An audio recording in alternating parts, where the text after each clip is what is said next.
playing Elaine Pringle. Hello, my name is Molly Cole, and I will be playing Mrs. Pringle. Hello, my name is Daniel Black, and I'll be playing Dunn. Today we'll be performing 14 by Alice Gerstenberg.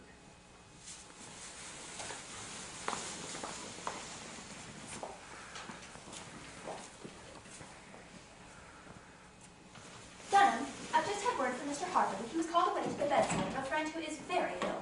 He sent me these flowers. It's a good thing he did. I don't approve of young men refusing dinner invitations at the very last minute. I'll take the box and paper, Mrs. Pringle. It's such a shame, after you've said everything so beautifully. And it's getting late. Someone could be coming along at any minute. How's Cook? Cook's in a temper, as always, madam.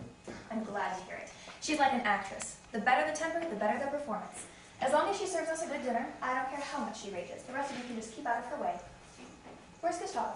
I'm sorry to have to say it, madam, but there's such an awful blizzard out, he's sweeping off the sidewalk. Oh, dear me, yes. I should have ordered an awning. But who expected a storm like this? Here are the place cards, Mother, and the diagram. Shall I put them around? Yes, dear. Elaine, I'm going up to look after your father. He's so helpless about his ties. Dunham, remove one plate. Remove one plate, madam. Oh, madam, it is a certainty. You wouldn't sit down with 13. 13? Why, you're right, 13. We can never sit down with 13. Oh, that's all due to Mr. Harper's negligence. Sick friend, nothing. He's just one of those careless young men who never answer their invitations in time. Now look at the trouble he's put me to. 13? I wonder who we could get to come along at the last minute. Quick, Elaine, help me think. There's always Uncle George. He never opens his head. Mr. Morgan, madam. He always tells a joke or two. Why, Dunham, that's clever of you. Hello, Central. Give me Lakeview 5971 at once, please. Elaine, dear, your hair's much too tight. Pull it out. Pull it out. Oh, come here. Mr. Morgan's? Well, this is Mrs. Pringle from across the street. Is Mr. Morgan in? Well, when he comes in, tell him that I'd like him to dine with us. In about 10 minutes. You expect him? We'll have him call me up right away. Now, we shouldn't get it, then what'll I do? Well, Mother, I don't have to be at the table. It's your party anyways. Everybody's married and older than I am. Didn't I put you next to Oliver Farnsworth? Millions. He's worth millions. Well, he won't be giving me any. Can't he marry you? Aren't you going to try and make a good match of yourself? I fling every eligible man I can at your head. Can't you finish the rest yourself? It's no use, Mother, you trying to marry me off to anyone as important as he is. He frightens me to death. I lose my tongue. I'm afraid of him as I'd be afraid of the Prince of Wales. Oh, the Prince of Wales. What I wouldn't give to have him in my house. New York has lost its heart to him. I was just telling Mr. Farnsworth the other day that I'd give anything to have the Prince here. It would establish my social position for life, and I have such a reputation of being a wonderful hostess. Do you need a telephone? Hello? Yes, this is Mrs. Pringle. Oh, Mrs. Sedgwick. What? Caught in a snowdrift? Can't get another car? Good. The widow can't come. That leaves us 12. Remove 2 plates, Dunham. Oh, my dear. How shall we ever get along without you? But have you really tried? Oh, I'm reduced to tears. Goodbye, dear. Well, I'm glad she dropped out. Hello, Central. Give me Lakeview 5971. Has Mr. Morgan come in yet? Well, don't give him the message I telephoned earlier about coming over to Mrs. Pringle's for dinner. It's too late, you understand? There. I reminded Clem, returned my indebtedness. But, Mother, if you leave at 12, then Father can sit at the head of the table. But he has to sit at the head. It looks too undignified for the man of the house to be pushed to the side. There's no other way. There must be a woman at each end. How absurd. Of course 12 is an impossible number. I don't want to put any of these women at the head. There's Mrs. Darby, such a cat. Mrs. Answer it, Dunham. Hello. Pringle residence. Yes, sir. Mr. Darby, sir. The doctor says your baby has the chicken pox. Chicken pox, Elaine. Mother. Yes, sir. Mr. Darby sends his apologies, but owing to the transmutability of the disease, Mr. and Mrs. Darby feel obliged to regret, and also their house guests, Mr. and Mrs. Fleetwood. That's 4 out. That leaves us only 8. Quick, the plates, Dunham. Don't we know anyone we could get to come at the last minute? The Howoods. They don't serve appetizers when they entertain. I can't afford to have them eat mine. The Greens. She's not interesting enough. Mr. Conley.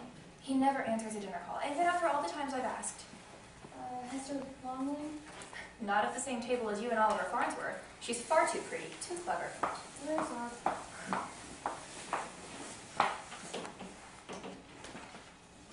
The Tuppers! The Tuppers! Good heavens, Elaine, 6 in the family. I will get us back to 13 and Father considered the head. We'll try them. I'll rush and tell your father to hold up the drawing room. Ridgeway 9325. This is Elaine Pringle. To which Tupper am I speaking to? Oh, Ella, hello. I hope you haven't finished your dinner. We had a party arranged here, and at the last moment, everyone's been dropping out. The blizzard. Couldn't you flock your family around the corner and eat with us? My mother and I thought we knew you well enough to call you like this at the 7th hour. You would? Oh, fine. 6 more plates done. Oh, what? Well, but... Done, get mother quick. Why, of course. Yes, yes. All right, dear. Goodbye.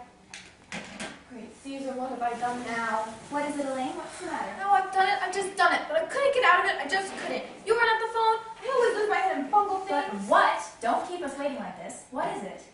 I invited Ella and the family, and she accepted. But then she said they had 2 house guests, and if it would be all right. And of course I said yes, and now we're 16. 16? But madam, the table's not that long. Elaine, that is just like you. No tact, no worldly wisdom. If I'd been at the phone, I'd have politely said But that you weren't at the phone. You have to attend to such matters yourself. You know I always lose my head.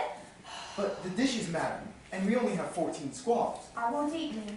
But I must not be disgraced.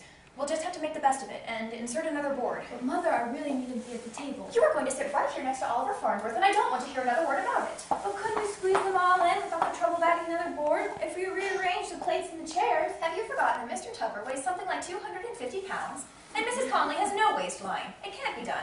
Cook is in a rage, madam. She says she's only prepared for 14. Well, I can't help it. She'll have to prepare for 16. Tell her to open cans of soup and But vegetables. the ice cream forms and the gelatin molds. Pretend I don't like them. And I'll pretend I'm on a diet. Really, Mother, I need to be at the Be table. still. Don't answer it. Hello? Yes, this is Mrs. Pringle. Oh, Jessica. Oh, no. The blizzard? You're cold? Too dangerous? Yes, dear, your husband's quite right. It would be foolhardy. Put on a mustard plaster and go to bed. I'm so sorry. That's wonderful. Now we're just 14. But Mother, the cards are all wrong. Only 6 are coming they were originally invited. You'll have to make a new diagram. How do you want them seated? Give it to me. Here's some fresh cards. What a mess. I spent hours over that diagram. So much depends upon having guests seated harmoniously. There's the front doorbell. Donna, I told Annie to answer it for you, but go, peek into the drawing room and tell me who it is. You murderous instrument. What have you to say? Hello? What is it? Oh, Mr. Farnsworth? Mr. Oliver Farnsworth? No, you're his secretary? He's what? Instructed you to make his excuses? Had to leave for Boston at once on very urgent business? Oh, how dare he! How dare he, at the last moment like this! No regards for a hostess's feelings! No regards for the efforts she goes to provide an evening's enjoyment! Business? I don't believe him. He didn't want to exert himself. Downright rudeness! It's such a match for you, Elaine! And it was bound that you should sit next to him. Oh, I'm furious! It's all this wretched blizzard! Perhaps he really did have business and was called out of town? I, one of the most important hostesses in the city. People are clamoring to receive my invitations. All my affairs are a success. He was my most important guest. He's such a man's man, so important financially. And now not coming? Oh, I'm furious! Furious! I'll never speak to him again. I won't be treated this way. His not coming makes us 13, so I suppose I'll have to stay away from the table. Go to bed. Go up to the nursery. I'll send you milk and crackers. But Mother, it isn't my fault that he was called away out of town on business. Yes, it is. If you'd perk up a bit and make something of yourself, he would hear of your attractions from other men and be curious to meet you himself.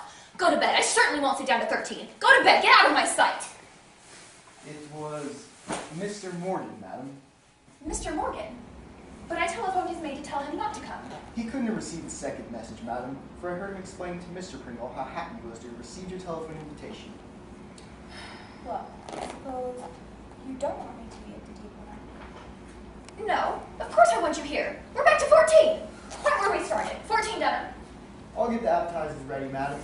Annie told me there were several motors making their way through the snow. It's late now, and cooks complain about dinner getting too dry. I won't answer it. I should say not. Yes? Oh, Mrs. Tupper. Yes, Mrs. Tupper. What? But you must come now. We're prepared for you. Yes, for 8 of you. Your daughter told my daughter about your house guests, and we are delighted to have them. Oh, but your daughter was quite right. It's not an imposition at all. But, my dear, we are set for you. There is room. You must come now. But there is room. The table is all set. My dear, you're not imposing at all. Oh. Now, what do you think of that? Mrs. Tupper is perfectly furious with Ella for telling you about the house guests, and says that nothing would induce her to bring 8 when we invited 6. So Ella and Henry are staying at home. Only 6 are coming. We're 12 after all. But Mother, you leave at 12 and Father thinks it's the head. I shall go mad! People ought to know whether they're coming or not. Instead, they accept and regret and accept. They drive me wild. This is my last dinner party, my very last. An utter fiasco. A haphazard crowd that's been hurried together. I had planned everything so beautifully. Now how shall I seat them? How shall I seat them?